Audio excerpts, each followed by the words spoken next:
Hi, it's Big Screen D here. Been promising you guys a video of the Pyrex tube with the Carl inside of it mod. So here it is. What we have here is a 1.5 ohm coil for battery set to 3.7 volts.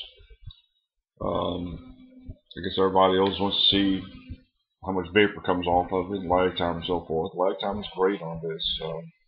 Second from cold start maybe. Pretty much like a normal Genesis atomizer. The little tubes are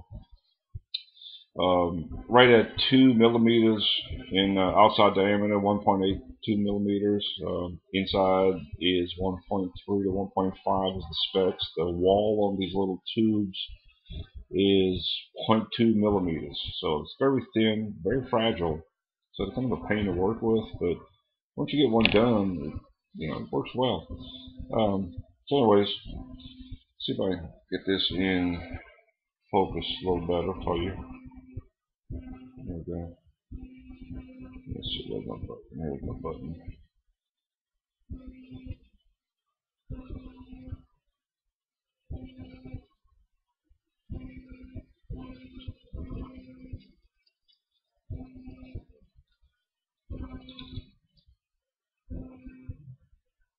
It fix it. There we go again.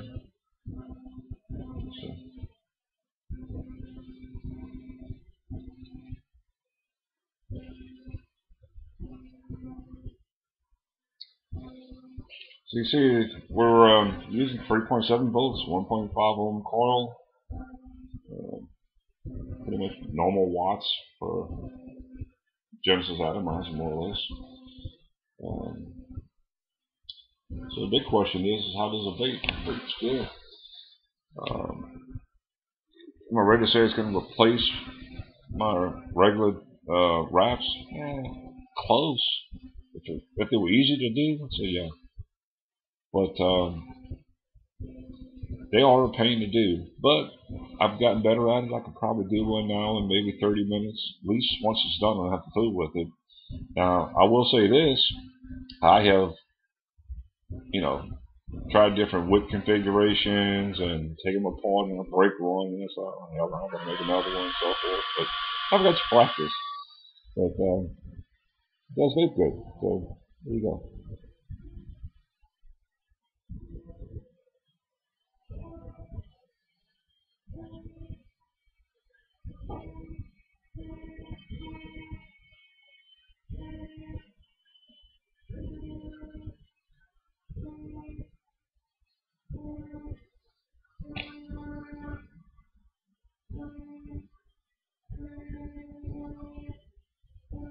Working the Espro. Had this Heavenly Vape Shadow Fox. It didn't work. I wouldn't put that juice in there. It's good stuff. Anyway, still working on this a bit. Really, the coil, I'm real comfortable with the tube and the coil the way I have it set up now. Some of the last pictures I put up on there really is the way to make that little Pyrex tube with the coil inside of it. It's a pain to do. You need to have crimping tools. You need to have some magnification. Probably better glasses than what I have here, but yeah, that's what you need to do. The variance is in how much wood to use. One thing I'm trying to work through now is not just the amount of wick to wrap around it. It looks like 3 wraps seems to be about right. This one, the wick is maybe a little looser around the coil than I would like, so it makes it cut down some on the vape on this. Not only comes out between the mesh and the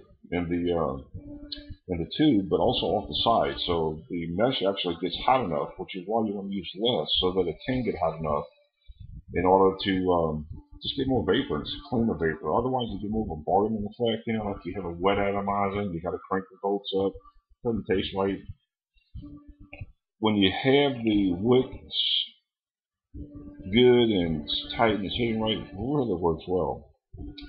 So needs a little bit of fine tuning, but I think the overall idea is very good. I think it works. So hopefully, you know, you modders out here will kind of get this thing nailed and have an alternative way to vape.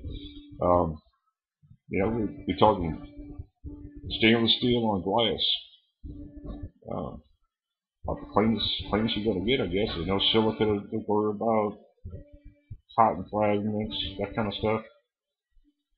So as long as the juice won't kill us, I don't think the atomizer will. So anyway, y'all play with it, and I'm gonna keep working on this some more. Am I ready to change the rest of my Jennies over to this? Maybe. I'm pretty close to it. Um, but I would like to get the the wick configuration.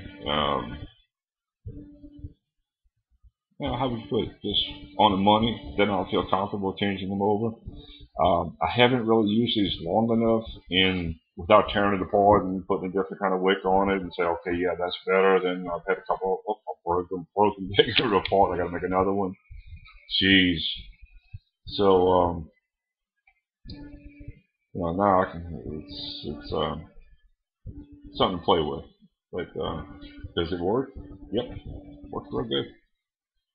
So anyway, talk to you guys. Hope you like it.